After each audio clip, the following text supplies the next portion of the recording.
Venezuela, en la actualidad, existen 245 presos políticos, según el Foro Penal venezolano.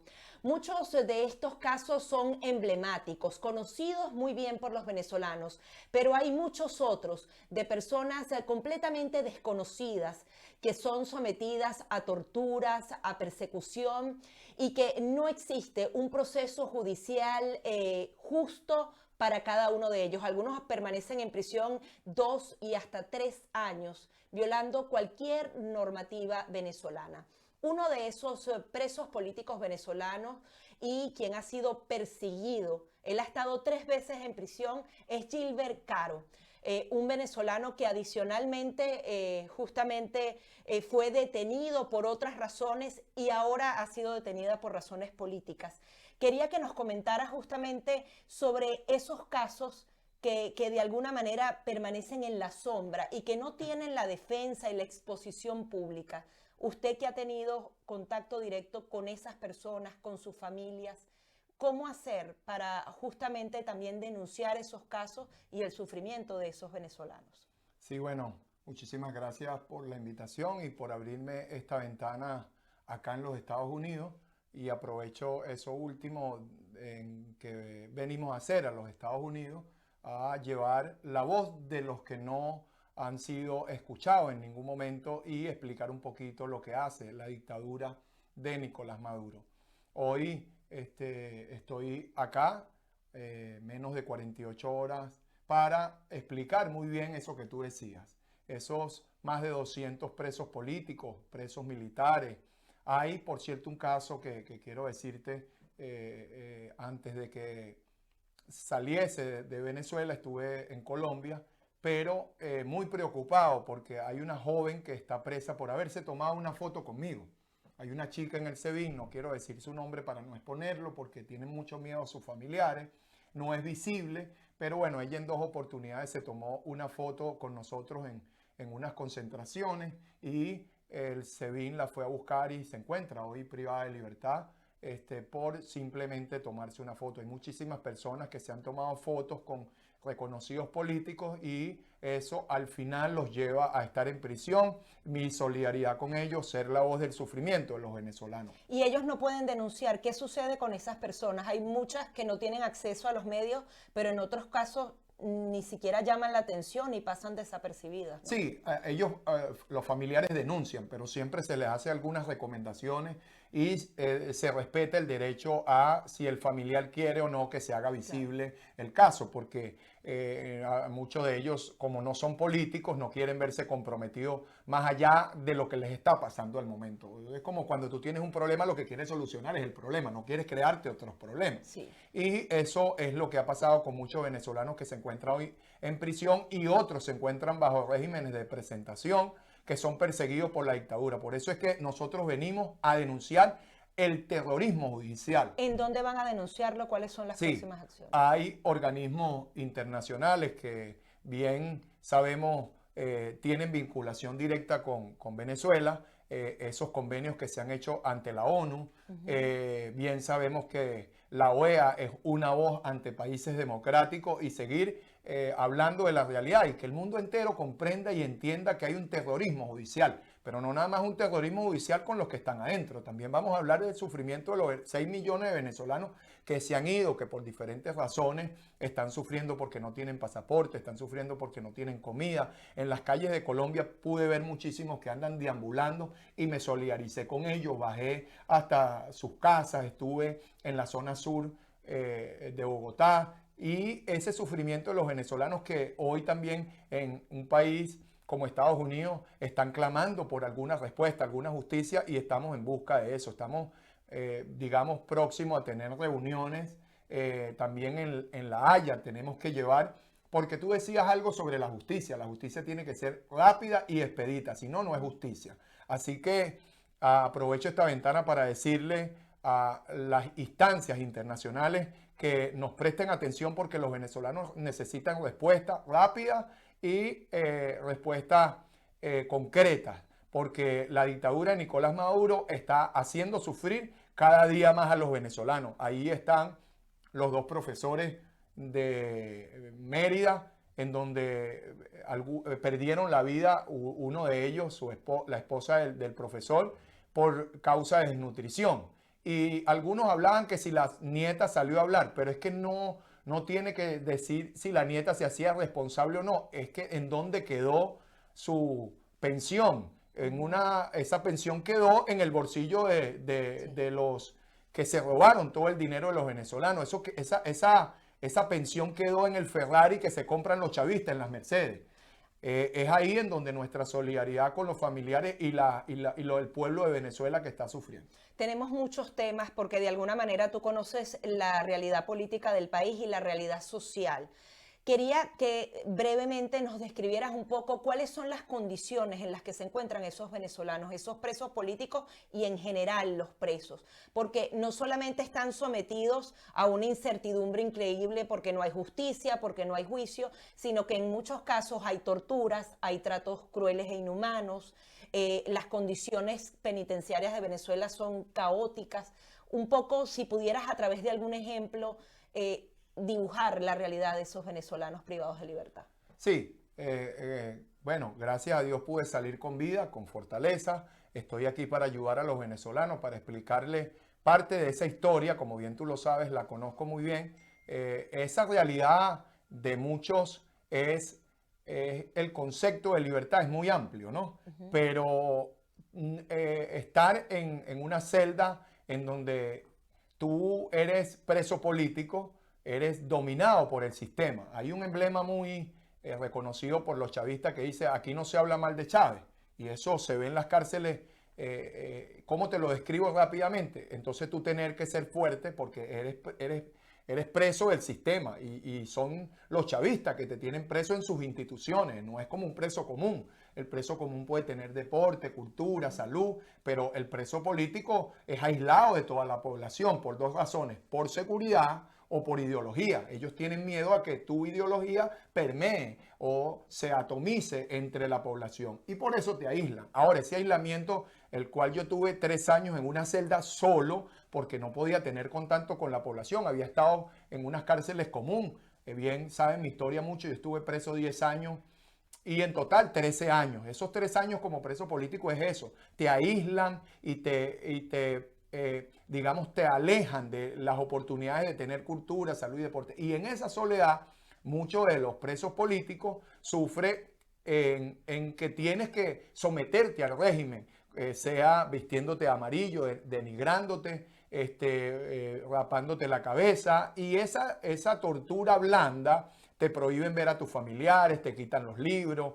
Yo pasé por una cantidad de cosas que me puedo explayar en mis conferencias que voy a dar acá en Miami. Vamos a estar con una cantidad de conferencias en donde puedo contar o con un tiempo prudencial esa historia. Como el tiempo es corto en televisión, bien lo sé, te resumo, es un sufrimiento doble el preso político. Por eso mi solidaridad con todos los presos políticos, desde Caguaripano, hasta la muchacha que no tiene voz, que está presa por haberse tomado una foto conmigo, ya lleva 6 meses en prisión, como aquellos que tienen 9 años procesados. En Venezuela pasa algo particular, es que tú puedes pagar 10 años procesado, como Kame Salame, un amigo que estuvo casi 10 años procesado, todavía se presenta en un tribunal. Sin ningún tipo de juicio. Sin ningún tipo de juicio, pero es que el delito era de 1 año.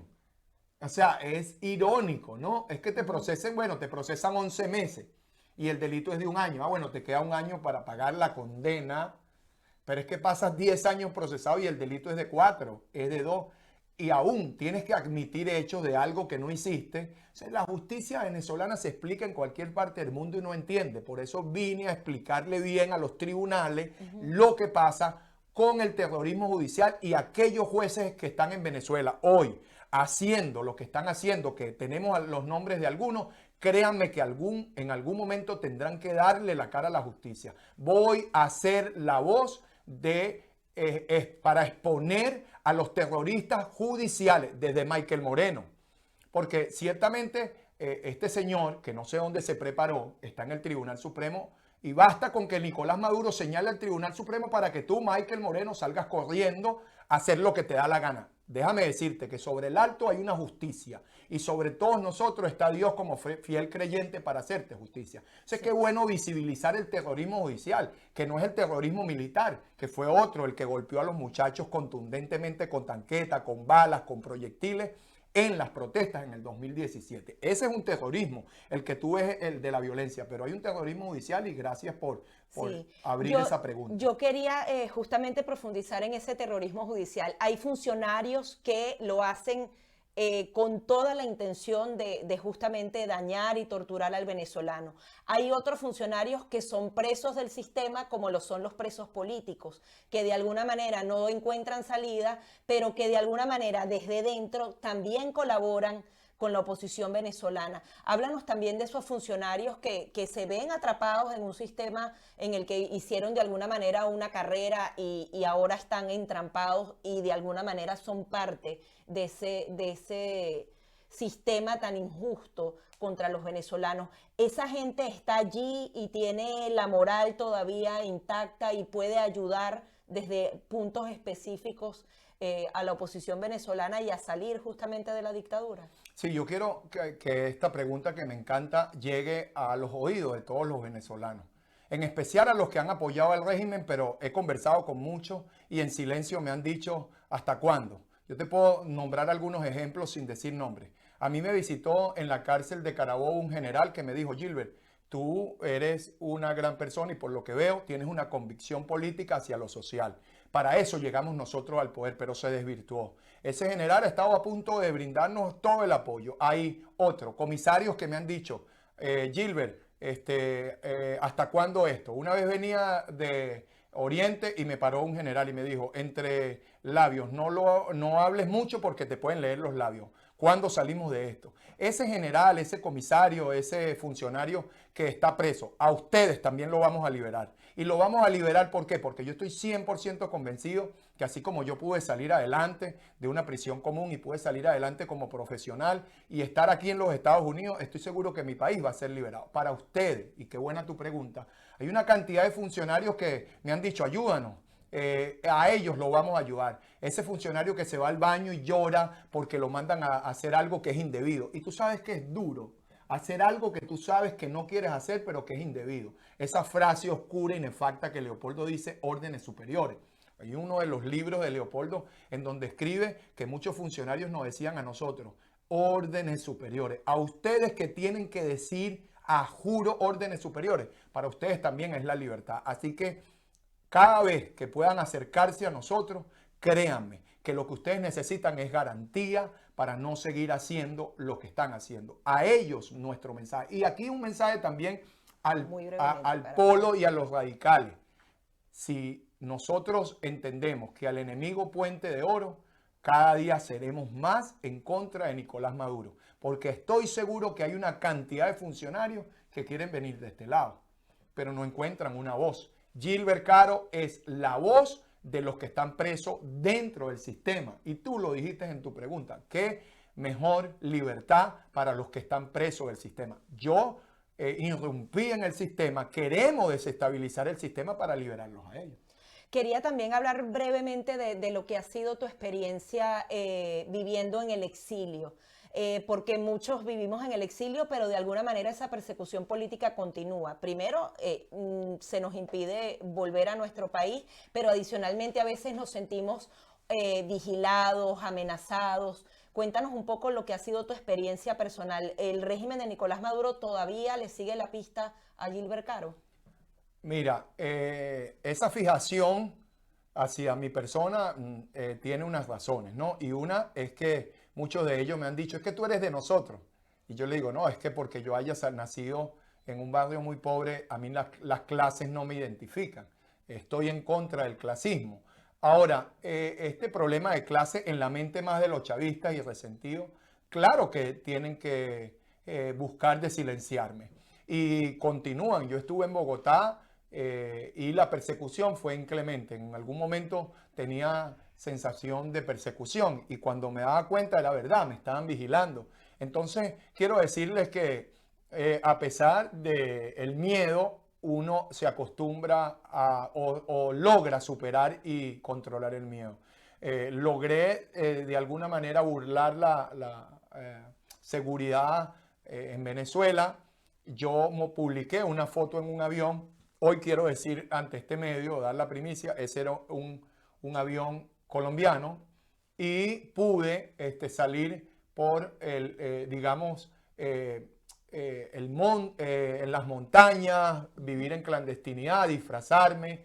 Voy a hacer público unos videos y voy a denunciar con esos videos cómo pude salir. Ahora, nuestro sacrificio se diferencia al que salió en un avión llorando. No, nuestro sacrificio no se diferencia al de que vive en Miami y no puede ver a su familiar porque su mamá se murió y tiene que verla por FaceTime o tiene que verla por WhatsApp. Nuestro sufrimiento se diferencia, aunque en Navidad muchos venezolanos acá soltaron sus lágrimas o dejaron correr sus lágrimas por sus mejillas porque no pudieron abrazar a sus hijos. Es que nos desmembraron la familia. El mundo tiene que entender que en Venezuela, sin caer una sola bomba, por la irresponsabilidad de muchos políticos, y aquí quiero ser contundente, políticos que lo que han hecho es politiquería con P minúscula, nos desmembraron la familia. Entonces, el hecho de que yo haya salido por algún sitio, como haya salido, no se diferencia en el sufrimiento de un venezolano que se pudo venir en un yesco o en un avión privado, pero se trajo el alma, se trajo a su país en una maleta. Ahora, quería hablar un poco también de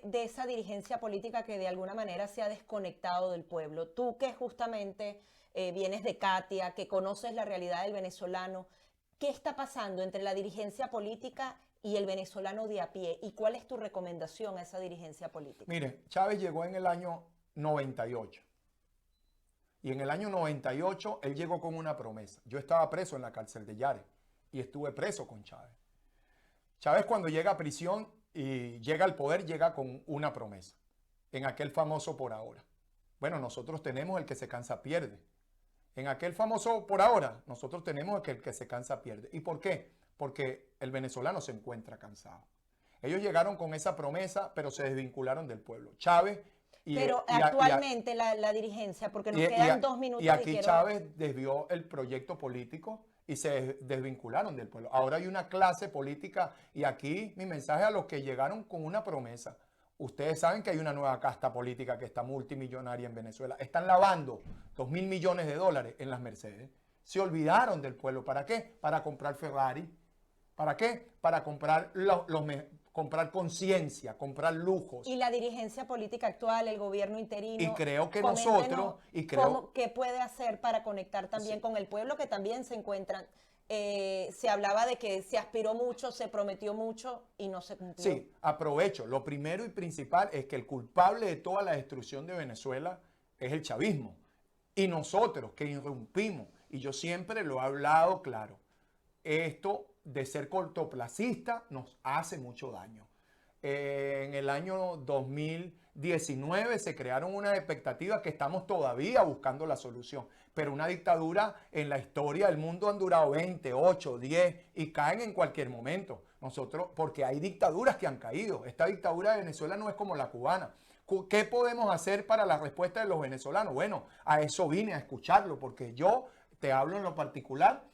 Son 4 meses en el exilio, duré 2 meses con depresión en Colombia, que la superé gracias al apoyo de un equipo de psicólogos, que no quiero exponerlo, pero estuvieron conmigo constantemente, pero la depresión era horrible. Hoy estoy comprendiendo la diáspora, estoy conversando con la diáspora para poder ser su voz.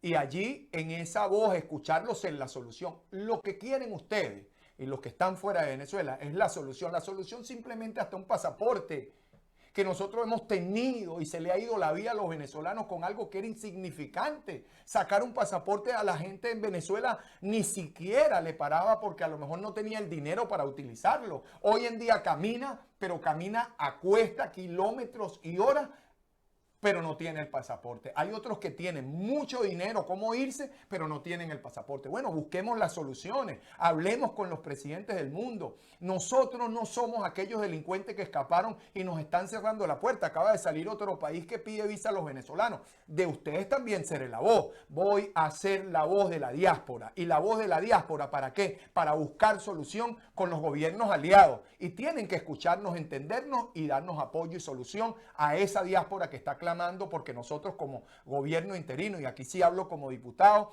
estoy en discusiones constantemente políticas, sanas, dentro de la reconstrucción de nosotros mismos, reconocer nuestros errores que lo hemos cometido, pero buscar la solución, porque no podemos quedarnos en la lamentación. Nos queda un minutico y quería tu opinión con respecto a las elecciones pasadas y futuras y con respecto a la mesa de negociación. ¿Crees que es justamente a través de esa vía, levantando el voto y a través de la negociación, que los venezolanos pueden alcanzar algo? Bueno, estoy, como bien lo dije, corto, el tiempo en televisión es oro. Yo voy a decir lo que el mundo ha dicho y lo que nosotros hemos pedido.